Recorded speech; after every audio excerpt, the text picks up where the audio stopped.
بسم اللہ الرحمن الرحیم۔ اللہم صلی علی سیدنا و مولانا محمد النبی الامی و علیہ و اصحابہ بارک وسلم صلاۃ و سلاما علیک یا رسول اللہ صلی اللہ علیہ وسلم۔ میں سدا بہار اسلام سے مخاطب ہوں۔ اسماء حسنہ شمس و قمر غوث بنگالہ پارٹ بائی پارٹ ڈال رہا ہوں۔ میرا چینل دیکھیے، دکھائیے، لائک کیجیے، سبسکرائب کیجیے اور گھنٹی بجائیے، سرکار غوث بنگالہ کے چاہنے والوں میں پھیلائیے۔ اللہم صلی علی سیدنا و مولانا محمد النبی الامی و علیہ و اصحابہ بارک وسلم صلاۃ و سلاما علیہ وسلم۔ پارٹ 72، رانی گنج میں طلوع شمس سے پہلے نمود سحر۔ یہ تو مذکور ہی ہو چکا ہے کہ پنڈوا شریف سے واپسی کے وقت اعلیٰ حضرت نے 2-3 دن رانی گنج میں قیام فرمایا تھا، اور اس قیام کے دوران آپ پر خاص اثر ہوا تھا، اور وہ اس قدر دیر پا تھا کہ جہاں بھی آپ رہے اس سے متاثر رہے، اور جب بھی رانی گنج کا تذکرہ ہوتا آپ کا رنگ بدل۔ کہا جاتا ہے کہ جہاں کی مٹی وہیں دفن ہوگی، اور اللہ والوں کے لیے فکس کر دیا تھا، تو ہو سکتا ہے کہ رانی گنج کی مٹی سرکار کو بنایا گیا تھا۔ آپ کا رنگ بدل جاتا، چنانچہ حاجی پور اور مظفر پور کے درمیانی علاقے میں جب 5 سال گزرا تو خفیہ طور پر بحیثیت مقدت الجیش کے صوفی عبدالعزیز صاحب نیپالی کا انتخاب عمل میں آیا، جو چھوٹے حضور کے جانثار مرید تھے۔ ان کے سپرد ایک اہم ذمہ داری کی گئی جس سے یہی 3 حضرات واقف تھے۔ اعلیٰ حضرت نے آفیسر اعلیٰ کی حیثیت سے چھوٹے حضور کو متعین فرما دیا، اور خدمت محفوظیہ یہ تھی کہ رانی گنج پہنچ کر ناقدر شناسوں کو اس قابل بنایا جائے کہ وہ اہل اللہ کی خدمت میں مؤدبانہ بیٹھ کر فیض و برکات کا حصول کر سکیں۔ صوفی صاحب موصوف نے یہ حکم پاتے ہی اعلیٰ حضرت کی اللہم صلی علی سیدنا و مولانا محمد النبی الامی و علیہ و اصحابہ بارک وسلم تشریف آوری سے 3 سال قبل رانی گنج میں آ کر بنیاد اقامت ڈالی، اور آہستہ آہستہ وہاں کے ناہمواریوں کو صاف کرنے لگے۔ رانی گنج میں صوفی صاحب موصوف حکیم صاحب کے نام سے مشہور ہوئے، اور حالانکہ حکمت اس کا پیشہ نہیں تھا، اصل میں آپ روحانی طبیب تھے۔ لوگوں کے قریب کرنے کے لیے کچھ نسخہ جات بھی تجویز فرماتے، جو تیر ہدف ثابت ہوتا۔ دیکھا، پیٹ درد اچھا کیجیے گا، لوگ آپ کے ساتھ ہو جائیں گے۔ جب حکیم صاحب رانی گنج والوں کے مرجع العام ہو گئے تو اپنا تبلیغی مشن شروع کیا۔ مین کام ہے اسلام پھیلانا۔ کتنا حکمت و تدبیر سے ہم لوگ کا سرکار لوگ اسلام پھیلائے۔ سب سے پہلے نوجوانوں کو ایک مضبوط جماعت بنا کر ان کو اپنے ہم خیال کیا، پھر وہاں کے ناواقفوں کو بٹھا کر صلاح و فقراء کے کسب و کرامت اور مبارک حالات سنائے، جس کا نتیجہ یہ ہوا کہ رانی گنج کے نوجوان اور قصہ پسند لوگوں کی ایک بڑی جماعت حکیم صاحب کے آگے پیچھے رہنے لگی۔ حکیم صاحب کی اس مقبولیت کو دیکھ کر بعض ناعاقبت جل بھن گئے اور مشکلات کا دروازہ کھول دیا، مگر حکیم صاحب نے جواں مردی کے ساتھ تمام مشکلات و مصائب کا سامنا کرتے رہے اور اپنی تبلیغی مشن کو جاری رکھا۔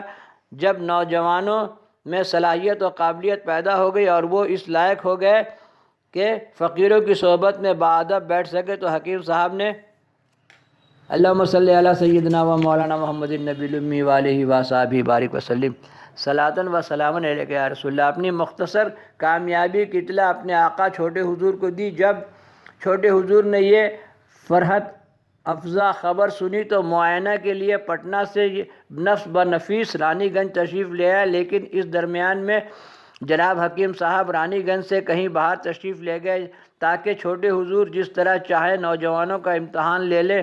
چھوٹے حضور نے رانی گنج میں سب سے پہلے حکیم صاحب کے متعلق دریافت کیا تو آپ کے آشناؤں نے بتایا کہ حکیم صاحب کی پوری سرگزشت اور مکمل اطلاع نوجوان پارٹی سے ملے گی۔ جب نوجوان سے دریافت کیا گیا تو نوجوانوں نے اپنے ہم نشین اور پارٹی کے قائد محمد یوسف صاحب کا نام بتایا، جو نوجوانوں کی پارٹی میں گہری دلچسپی لے رہے تھے اور اس وقت کسی مدرسے میں زیر تعلیم بھی تھے۔ چنانچہ چھوٹے حضور کی ملاقات محمد یوسف سے ہوئی۔ محمد یوسف نے بتایا کہ حکیم صاحب کہیں باہر تشریف لے گئے ہیں، البتہ ان کا پتہ اور کمرے کی کنجی ہمارے پاس ہے۔ چھوٹے حضور نے دونوں چیزوں کے حاضر کرنے کا حکم دیا۔ چند لمحوں کے بعد کنجی اور پتہ حاضر کیا گیا۔ حضرت کے حکم سے محمد یوسف نے کمرہ کھولا جو رانی گنج مدرسہ سے متصل ہی واقع تھا۔ چھوٹے حضور نے ملاحظت فرمایا کہ کمرہ صاف ستھرا ہے، شیروانی جیسے ابھی جسم سے اتار کر رکھی گئی ہے،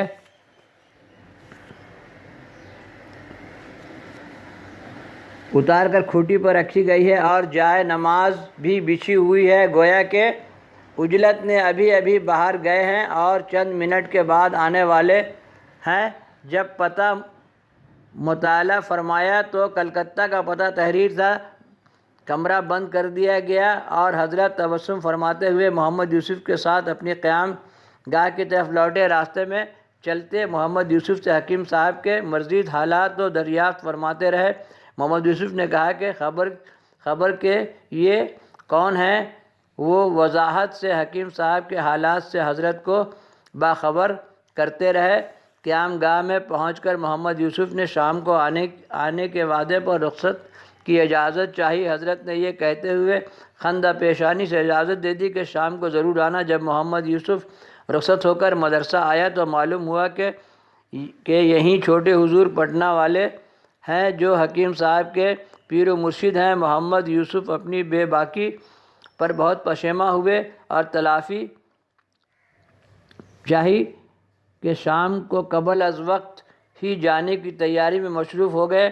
اپنے کچھ رفقا کو ساتھ لیا، حضرت کی شخصیت و عظمت سے آگاہ کیا اور سر شام ہی سب کے سب چھوٹے حضور میں مؤدبانہ باقرینہ حاضر ہو گئے۔ چھوٹے حضور ان لڑکوں کے آداب سے، حضوری سے بہت خوش ہوئے اور حکیم صاحب کی محنت و مشقت اور تربیت کی۔ اللہم صلی علی سیدنا و مولانا محمد النبی الامی وآلہ وصحبہ بارک وسلم صلاۃ و سلام علیک یا رسول اللہ صلی اللہ علیہ وسلم۔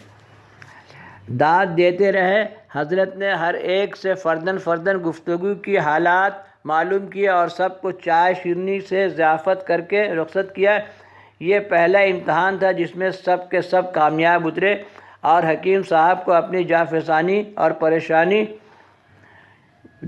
جافشانی کی پیر و مرشد کی جانب سے داد ملی جو خود حکیم صاحب کے لیے فلاح دارین کی ضمانت تھی۔ دوسرے دن چھوٹے حضور بھی کلکتہ کے لیے روانہ ہو گئے، لیکن حکیم صاحب سے ملاقات نہیں ہوئی۔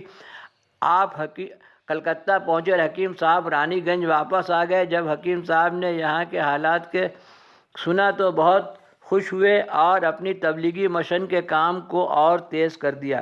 حکیم صاحب کی دلچسپی میں ذاتی کو دیکھ کر نوجوانوں کی یہ کیفیت ہوئی کہ وہ دن بھر حکیم صاحب کے ساتھ رہنے لگے اور راتوں کا بھی اکثر حصہ حکیم صاحب ہی کے ساتھ گزار دیتے۔ سب سوچئے کیسے دین پھیلایا گیا ہے۔ ایک چھوٹا سا مشن، حکیم صاحب، چھوٹے حضور، بڑے سرکار۔ آج رانی گنج میں لوگوں کا ٹھاٹھا مارتا ہوا سمندر آتا ہے، ہر روز لوگ آتے ہیں اور سال میں تو کوئی بات ہی نہیں ہے۔ اب سوچئے کہ سب جنتی اولیاء اللہ کے بارگاہ میں جو حاضری دے، سب جنتی، وہ لوگ ان کو چھوڑ کے جنت چلے جائیں گے۔ تو سوچئے اللہ تعالیٰ ان کو ٹانے گا لیکن وہ لوگ جائیں گے نہیں۔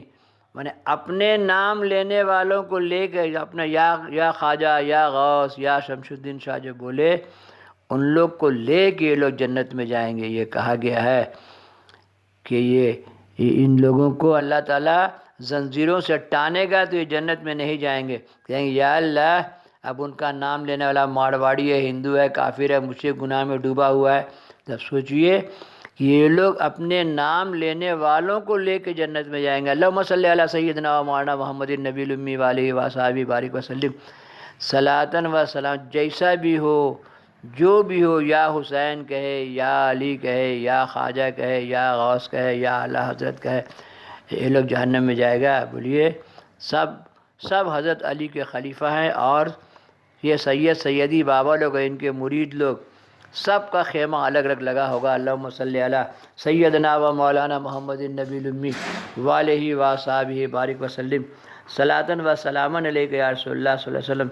حکیم صاحب کے پیچھے اپنا سارا وقت برباد کر رہے ہیں، تو حکیم صاحب کے پیچھے پڑے، لیکن حکیم صاحب اپنا دھن میں لگے ہوئے تھے۔ والا آخر جوانوں کے والدین نے حکیم صاحب کے کریکٹر کے خلاف تھانے میں رپورٹ درج کرائی کہ ان کے اخلاقی گراوٹ کی وجہ سے ہمارے لڑکے برباد ہو رہے ہیں، لہٰذا حکیم صاحب کو شہر بدر کر دیا جائے۔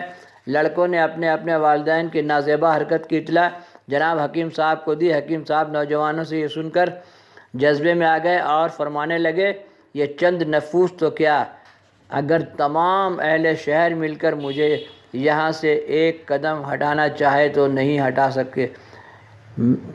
میں یہاں اپنے شیخ کا علم نصب کرنے کے لیے بھیجا گیا ہوں، لیکن ہمارے نام کے جھنڈے گڑے رہے۔ جب تک میں متعلقہ خدمت انجام نہ دے لوں، اس وقت تک کسی کی مجال نہیں کہ مجھے یہاں سے جنبش دے سکے۔ اللہم صلی علی سیدنا و مولانا محمد النبی الامی وآلہ وصحبہ بارک وسلم صلاۃ و سلاما